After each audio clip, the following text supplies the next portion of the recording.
Yan yung mga artists. Kudos to you guys. Eh, ayun oh, bawal talaga. Aray ko.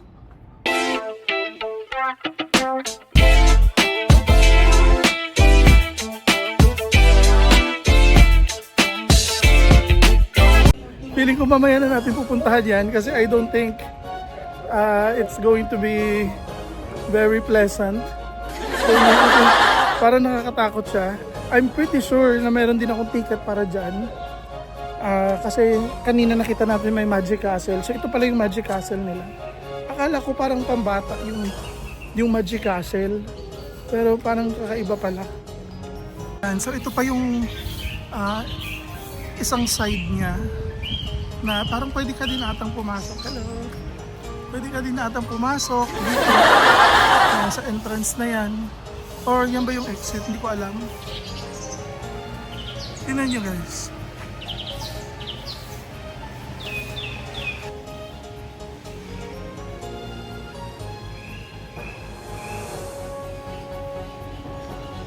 Para sa akin walang sinabi yung mga structures na nasa Disneyland. Kasi ang meron lang naman doon para mga buildings, 'di ba, na pinapaganda nila. They're more on expensive rides. Pero dito sa mga gawang ganito, tingnan niyo yung kung gaano ka-intricate yung details. I don't know if anybody cares about this, but I care. Pero yung mga artists na nag-spend ng time and heart and effort nila, walang sinabi ang Disneyland. Sa ride siguro, panalo sila. But sa theme design, wow! May criteria. Panalo tong Soichien. Kaya pag titingnan naman natin dito, nandito yung frisbee na ride. And parang meron silang float dito. Ayun, parang gumagalaw ba yan kapag may gulong ba yan? Not sure. Yan, so yan, 2024, this year talaga. May mga massage chair din dito kapag kapagod ka na. And of course, meron ditong yan o. Yan, si Buddha. Diba? Every corner is well thought out. Wow! Look at this. Parang marble na gawa pa talaga ito sa marble. Siguro naman hindi, no? Kasi sobrang mahal nun eh. Pero gawa siya sa semento. Yung painting niya lang nagbibigay ng illusion na para siyang marble. Pero gawa siya sa semento, guys. Grabe. Totoo ba to?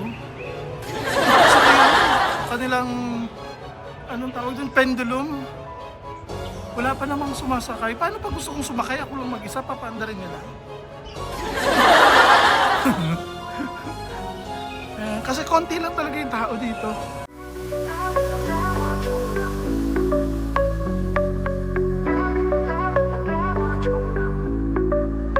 Từ Hạ Long huyền ảo đã vô trong đêm, đồng bằng sông Cửu Long nước chảy mênh mông. Hà Nội cổ kính hồng hương xanh biếc, Sài Gòn sôi động tiếng xe vang cả lòng. Việt Nam quê hương rực rỡ sắc màu, từ núi rừng đến biển cả bao la.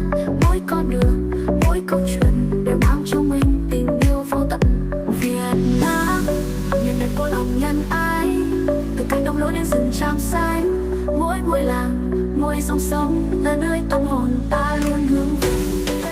Pasok tayo dito guys sa Dragon. Tingnan natin kung ano meron dito. Wow!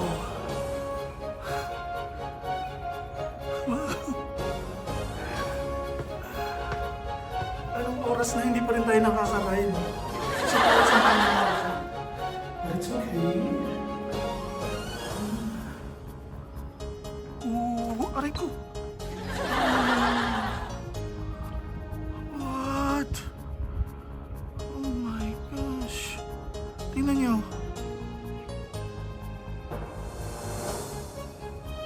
Ano? Okay dyan. Ayun, galing na tayo dun sa Dragon.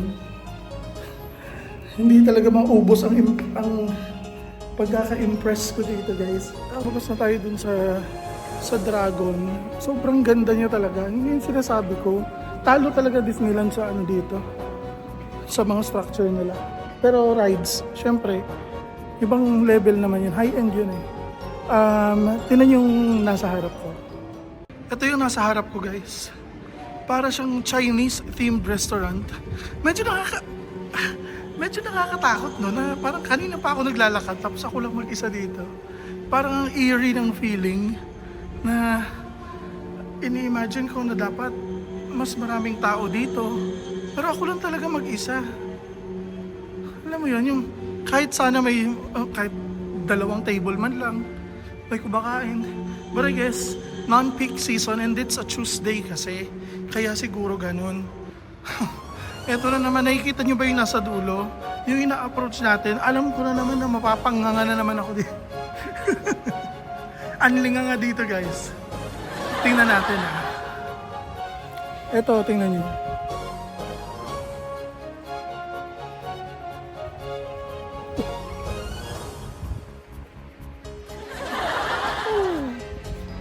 Wow.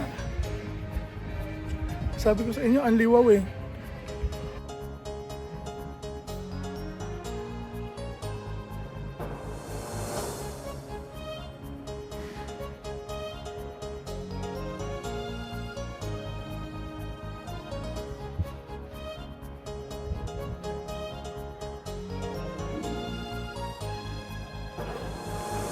Alright, so lakad-lakad lang ako and then natagpuan ko na naman to. Hindi na ako nagugulat guys. Parang na-desensitize na ako sa mga nakikita ko. Still impressed though. Pero eto naman, tinan nyo. Ito yung dila niya. Tapos ito yung entrance. Yan. And yan siya sa loob.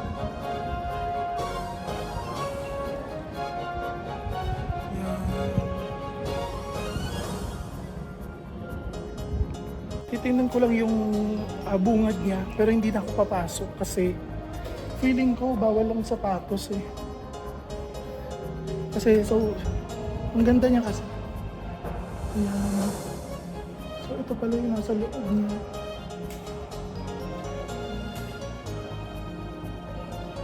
Ayan siya.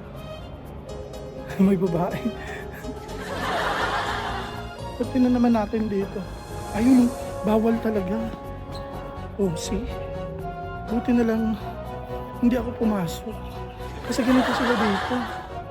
Hindi naman ako pumasok dun sa pinakaloob. Hanggang sa hagdan lang naman ako. So I guess okay lang sana yun. I apologize if bawal pala. And actually, nagugutom na talaga ako kasi hindi pa ako nag-aalmusal. Imagine hapon na. Alas 3 na ng hapon, di pa ako kumakain buong araw. So, sana may mahanap tayo dito. May mga vending machine, pero puro lang drinks. Ito. Yan. Hindi naman ako pwede mag soft drinks. Wala pa laman tiyan ko. Ito parang may parang temple. Tinan. Ayan. May ginagawa na namang temple. Yan yung mga artists. Kudos to you guys. Hey! Yan. Ganda. Yan. Sana pala hindi na ako kumuha ng mga ride. Sana inikot-ikot ko na lang to. Kasi mabubusog na yung mata mo eh. Ayun o, tignan mo. Tapos dito parang may phoenix na, ayun o. Peacock ba yan? Ano ba yan? Yan. So imagine, ang mga artist talaga na gumawa dito, they really went crazy. Lakad-lakad pa rin ako hanggang sa meron ako nakitang water park. Meron pala silang water park dito. Ayan siya, nasa likod ko. Yan yung entrance papunta sa water park. And mukhang maganda siya sa loob. Dito maraming tao. Yan kasi nga, mainit ang panahon. Gusto nila mag-swimming siguro. And ito yung entrance nila para sa water park nila. Siyempre, hindi ako papasok dyan. But I think this is one of the reasons na na-maintain nila ang theme park na to kasi malaki talaga ang kita ng mga water parks kapag mainit ang panahon. So, yun. Hindi ko lang alam kung magkano yung mga tickets nila, kung magkano nila binibenta. Pero, ayun, 150,000 ang adults and 90,000 naman yung kids. So that's around 350. Tapos yung kids siguro 200. Yun lang, mga estimate ko lang yun Pero yun siya, maganda. Yun yun. Sa labas pa lang maganda na. Ayun guys, ang mission ko na talaga ngayon ay makahanap ng pagkain, and meron tayong nakita dito. Kasi gutom na ako. Kain muna tayo. Parang hindi siya yung restaurant talaga. Parang pang snacks lang. But let's see kung ano pwede nating bilhin. Mga ano sila, mga snacks lang dito. And siguro kakain na lang ako ng parang cup noodles na lang siguro, and then kailangan ko ng tubig kasi nauuhaw na ako. Sige, bili muna ako tapos kain tayo. Kahit dito ako pa rin mag-isa. So let's see. Ayun, so kakain muna tayo kasi wala pa akong kain mula kaninang umaga. And ang ending natin, kasi wala naman silang kahit tinapay sana na pwede ko isawsaw dito. Wala. So cup noodles tapos soft drinks, tubig na lang yung binili ko. And ang mura lang guys. Parang nasa 50,000 dollars lang. Magkano lang yun sa atin? Parang 100 plus lang ata yung isa. So okay na din. So, kain muna ako para may energy tayo. Pero tingin ko hindi na ako magra-rides. Sayang lang yung mga ticket, pero hayaan mo na. Ang gusto ko lang naman kasi talaga mapuntahan dito is yung buong place and makita natin. And so far, sana nag-enjoy kayo. Kasi ako nag-enjoy talaga ako. Iba pa din yung, alam ko na iba pa din yung kapag ka nandito ka talaga. But sana ma-appreciate nyo na sa video. And if you have time, pwede nyong pasyalan to. Ang mahirap lang dito guys is sobrang layo niya talaga sa city talaga. Meron na akong mga port na mga nakita on the way. And ang effort talaga pumunta dito. Akala ko malapit lang siya. Yun pala, parang halos lumabas ka na ng Ho Chi Minh. Parang ganun siya. Pero worth it naman. Nakakapagod lang and mainit lang siya. Pero okay lang yun kasi sa entrance pa lang, solved na ako. Yun yung nakita ko kanina. Ang ganda talaga. Kaya mag-subscribe naman kayo guys. Kain muna ako. Tinitingnan ko yung mangilan-ngilang tao na nandito din kasama ko. And nag-enjoy naman sila. I'm just not sure if mas preferred nila yung walang tao o yung maraming tao. Kasi para sa akin, mas gusto ko sana yung maraming tao, even though na hindi yun ideal sa pag-video ko, ganun. Mas gusto ko yung maraming tao kasi mas alive yung lugar. Kapag kakasige yung ganito, yung walang tao, parang even though mas saya siya tingnan, nakakatakot siya tingnan, parang ganun. So, yun lang. Pero I'm sure, maraming pumupunta dito kapag may mga event siguro, tapos may mga occasion, if they have festivals, pwede nilang gawin dito kasi sobrang lawak talaga. As in, malawak talaga siya. Napapagod na nga ako kakalakad.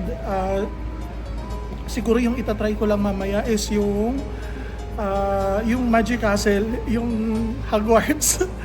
Yun yung gusto ko i-try. Kasi ang interesting niya.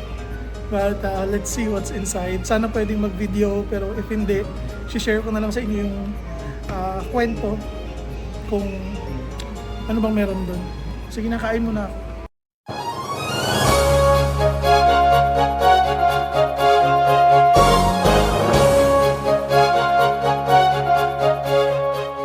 Ayun. So, tapos na ako kumain. And, saan na ba yung kainan? Ayun yung kainan. Tapos meron naman silang CR dito sa malapit. So maganda, naka take a break na din ako. And yung harap niya is ganito. Ayun naman. Bakit ang ganda-ganda dito? Ay. Look. As usual, ako pa rin mag-isa, no? Wala pa rin akong masyado nakikita ang mga tao. Even though kanina nung kumakain ako, medyo maraming dumadaan. Hindi ko lang sila nakuhanan. Parang yun na yung gusto kong gawing goal na makakuha ako ng mga ibang tao na nandito din kasi wala talaga.